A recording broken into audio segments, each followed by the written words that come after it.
Biblical theology or systematic theology? Which one's right? Let's talk about that.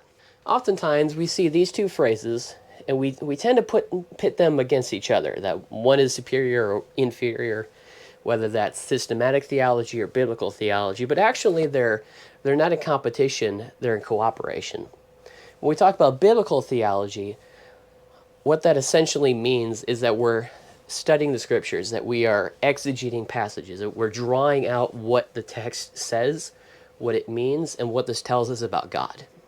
That starting in Genesis and all the way to Revelation, God has been revealing himself to his people piece by piece by piece. And biblical theology simply picks up the pieces and says, this is what the word says about who God is, start to finish.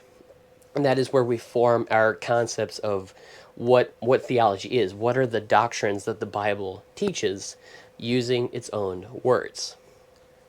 What systematic theology means, in simple layman's terms, is where you take all the biblical theology, all those doctrines and concepts that we've established from the words of the text. And systematic theology gives it a map. Systematic theology says, here's where to look about this particular idea from that doctrine.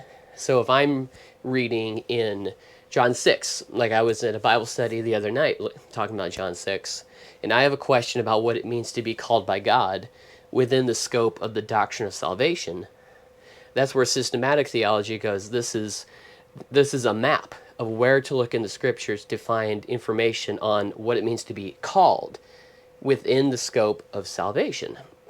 As you look at Romans 8, you look at John 6, you look at these other places where it talks about being called, about what that means. And so systematic theology simply takes the biblical theology and presents it in a way that is easier to navigate and confronts our culture, confronts our way of thinking with the scriptures. And when done well, biblical theology and systematic theology are not enemies, they're partners. They work together. They're two sides of the same coin as we endeavor to know God as he has revealed himself to us in his word.